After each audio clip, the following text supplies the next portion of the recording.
Hi guys, welcome back to my channel. It's your boy Santi. If you're already here, kindly smash the like button. If you're new, kindly subscribe to the channel and support your boy as I push my way to 10,000 subscribers. In today's video, we're going to discuss the talking point from Manchester City 0, Arsenal 0.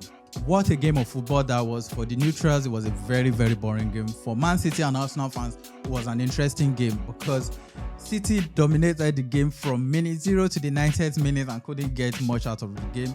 Arsenal, on the other hand, were pinned back in their box in their own half for the entire game and couldn't get the 3 points, but would take the 1 point they managed to get from the game. Before we go into the general team performance, let's talk about the things we noticed from the game. Number one, maturity. This Arsenal team has matured so much from what we saw last season. In this game, contrary to popular opinion on the internet, in the media, that we went into that game to park the balls. For me, I think we went into that game to approach the game the same way we approach every other game.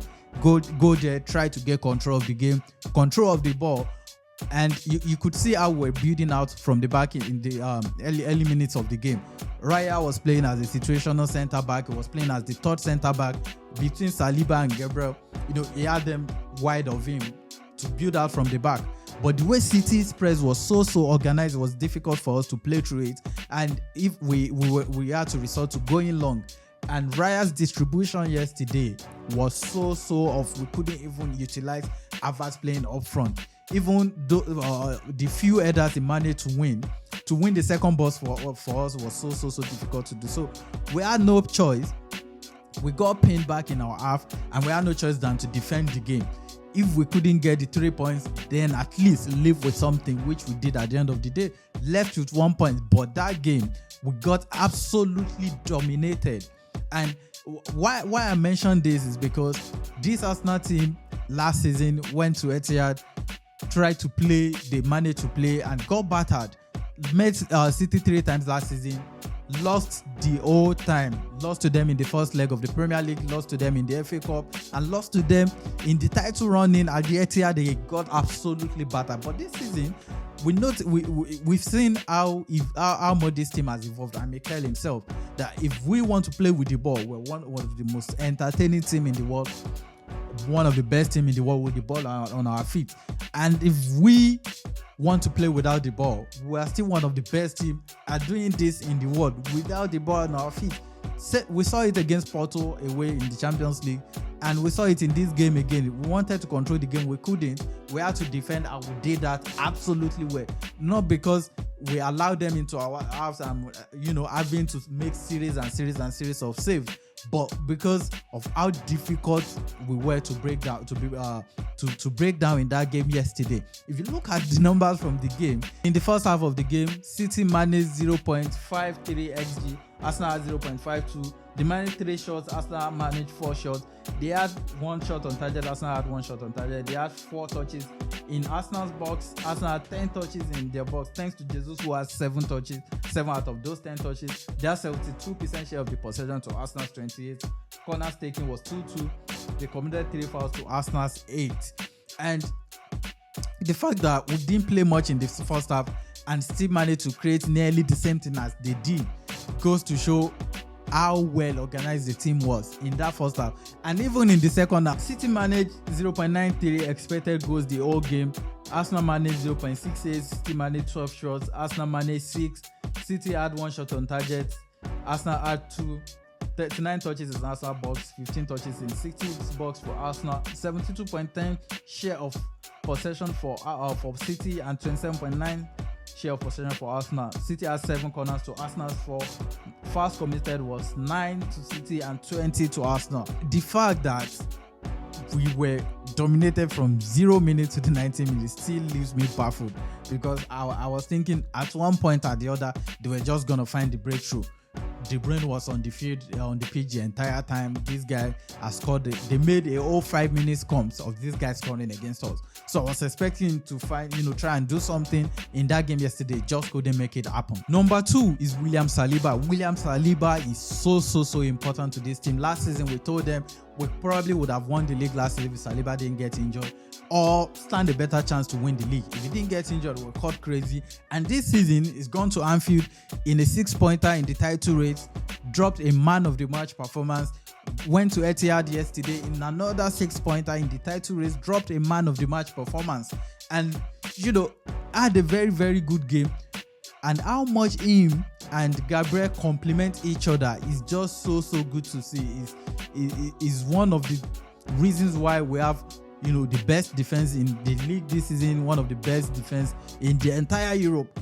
And if we manage to keep him fit for the rest of the season, then we stand a real chance in the Premier League and in the Champions League. If you look at his number, so from the game yesterday, had the most touches in the game 50, won the most possession in the game 8, most duels won 8, most clearances in the game 5, most possession won in the middle third 4, had 3 tackles, 0 fouls committed, even though Arsenal committed 20 fouls the entire game, was dribbled past 0 times. Man of the match performance from him yesterday, and it was thoroughly deserved.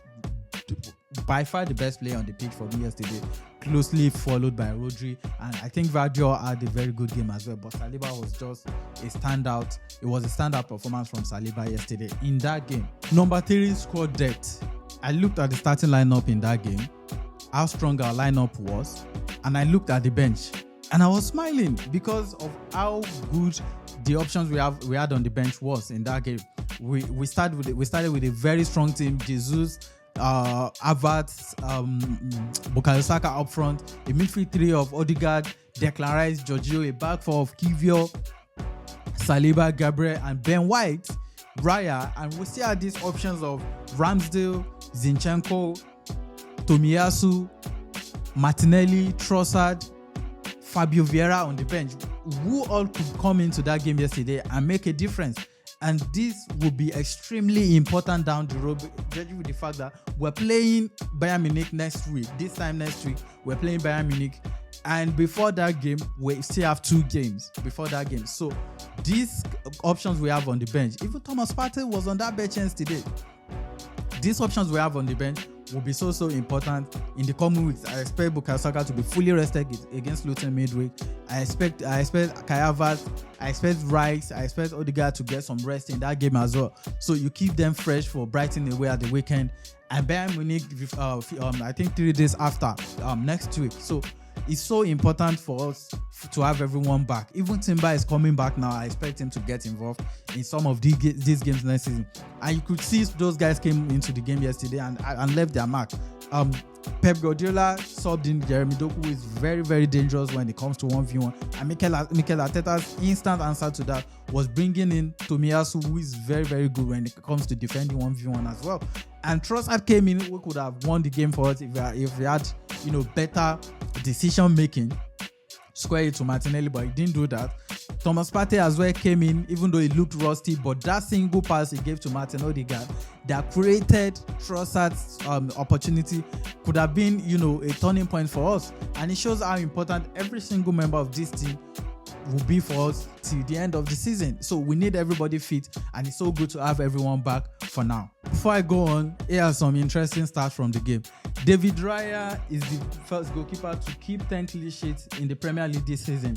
He's also the first opposition goalkeeper in the Premier League to keep a clean sheet against Man City at the Etihad since Vincent Guaita in October 2021. That's because Manchester City have been on 57 scoring streaks at the Etihad, and that came to an end against Mikel Arteta's Arsenal yesterday. Next one is Arsenal's defensive numbers in the Premier League this season. Fewest shots on target faced 77, fewest goals considered 24, fewest XGOT considered 20.46.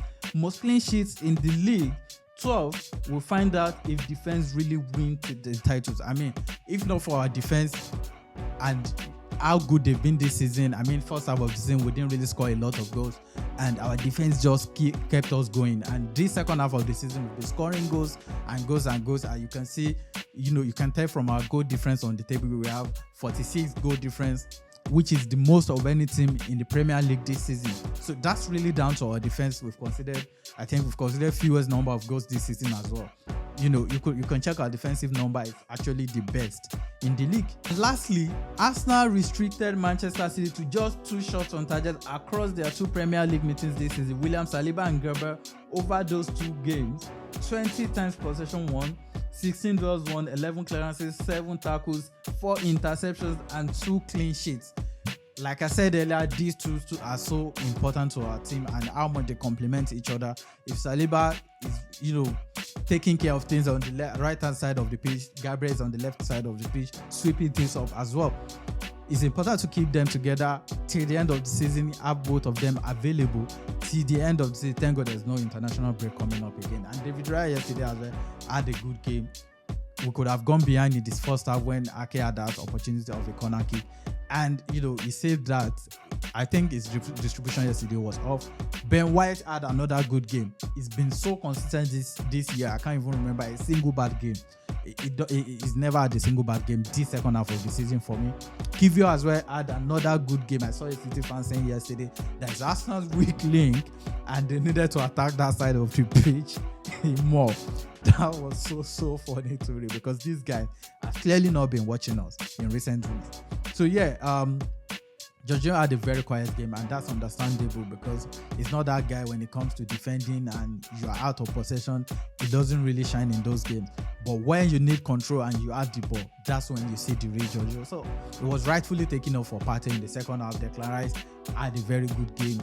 Defensively, it was really good. Odegaard as well never stopped running, led our press, kept on pressing, and the little time they had the ball, tried to make something happen, gave Trossard that ball. I think the Trossard did the right thing, squarely to Martinez, who probably would have left that game with 3 points. And Bukayo Saka had the third time against Vardio. Vardio had a very good game against him. I think that was Vardio's best performance in a City shirt. And Saka against City, I just don't know. I don't know the thing about him when it comes to playing against City. He's never had a good game against them. I think back in 2021 he scored a goal against them, and that's it. He's never really had a good game against City. Jesus on the second hand, our most involved player when it comes to attack and the most frustrating one as well.